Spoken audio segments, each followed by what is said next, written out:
4th place. The best of the Europeans, but it matters that he should win the long jump and then bring home this quartet of American. The modern Olympic Games officially began in 1896 in Athens, Greece, marking the revival of an ancient tradition that had been dormant for over 1,500 years, sparked by growing interest in international cooperation and the global cultural exchanges of the 19th century. The Games emerged during a period defined by post-Atlantic slave trade transitions, expanding global trade routes, and increasing diplomatic contact among nations.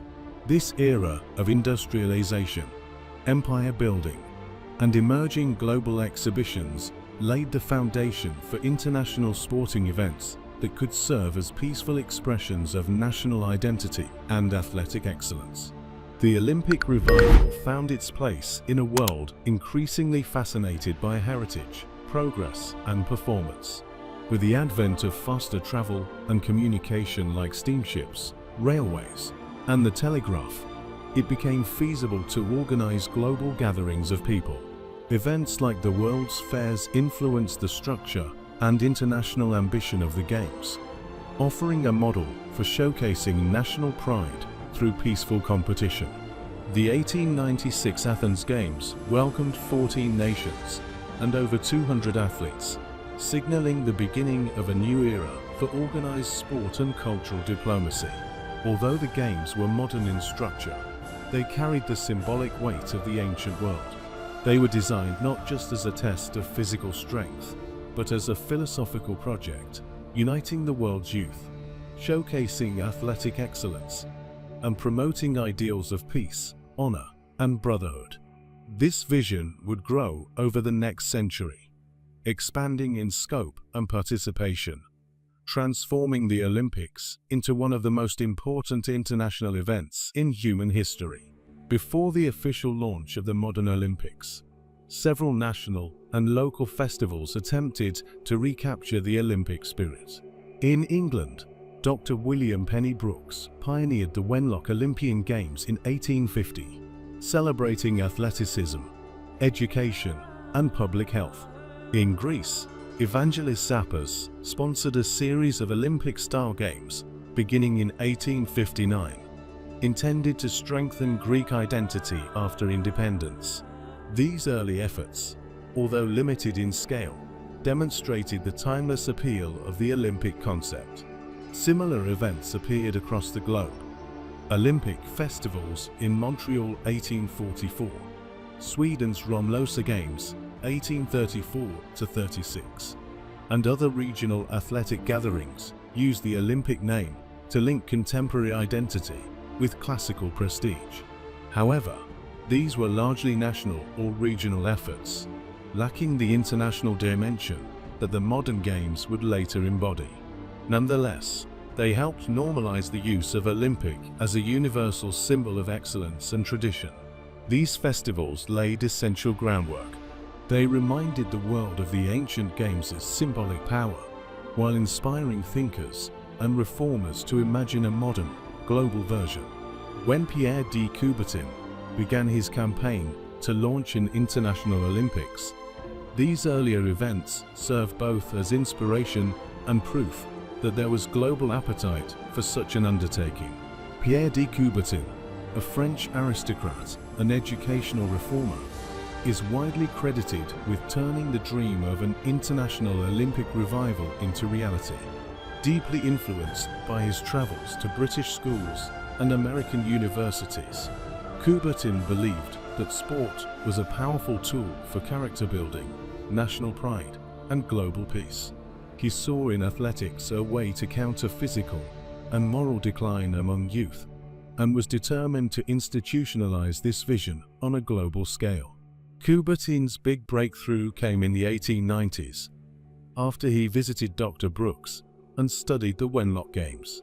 At the 1894 Sorbonne Congress in Paris, Coubertin proposed a new international sporting festival, one that would revive the name and ideals of the Olympics.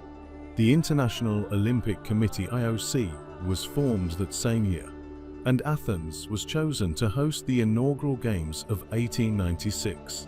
While Demetrios Viklas was the first IOC president, Coubertin assumed leadership shortly after and held the post until 1925, shaping much of the modern Olympic philosophy. His vision, called Olympism, emphasized the fusion of sport, culture, and education. Though Coubertin harbored some colonial and elitist beliefs common in his era, he initially opposed women's participation and viewed some races as lesser. His public rhetoric focused on unity, character, and peaceful internationalism.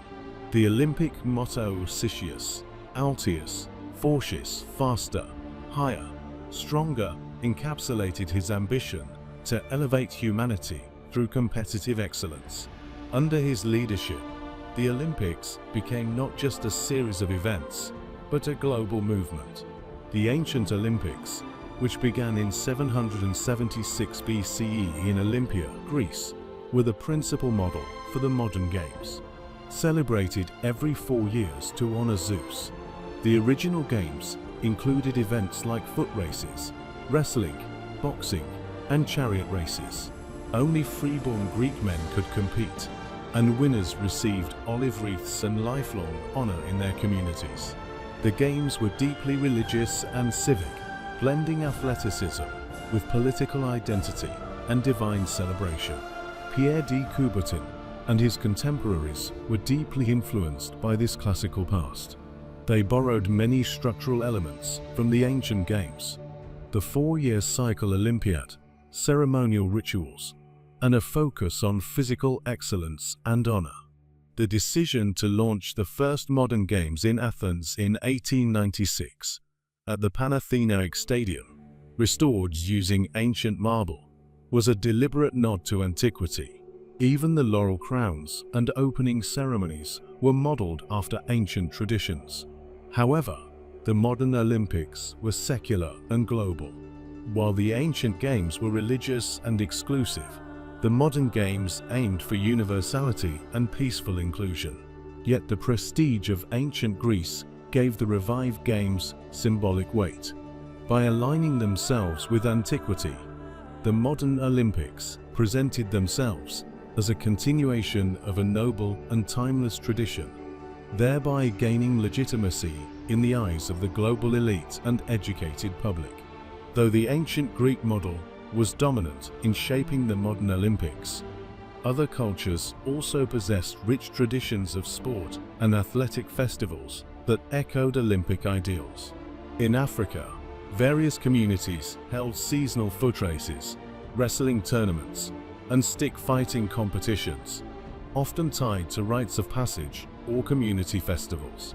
In East Asia, traditions such as Japanese sumo wrestling, Chinese martial arts, and Mongolian horseback games emphasized physical strength, honor, and discipline. In Norse cultures, Viking warriors engaged in glimmer wrestling, archery, and skiing as part of both survival training and cultural ritual. Similarly, indigenous groups across the Americas organized competitions involving endurance, agility, and strategy, demonstrating that structured sport was a global phenomenon, not confined to the Western world. These traditions affirmed the idea that athletic excellence, community celebration, and symbolic competition were deeply embedded in human societies. While Coubertin did not incorporate these diverse traditions into the early Olympics, later Games became more inclusive, with athletes from every continent participating. As the Games expanded, they began to reflect a broader tapestry of cultural values and athletic practices, affirming the universal nature of sport as a human endeavor. The ancient and modern Olympic Games share foundational principles: celebration of physical excellence, periodic gatherings, and a unifying spirit, but differ greatly in execution and philosophy. Ancient Olympics were deeply religious, held at a fixed location Olympia, and limited to free Greek men. Events like the Stadion Race, Pentathlon, and Pankration were as much about honor and divine favor as they were about victory. In contrast, modern Olympics are secular, global, and inclusive.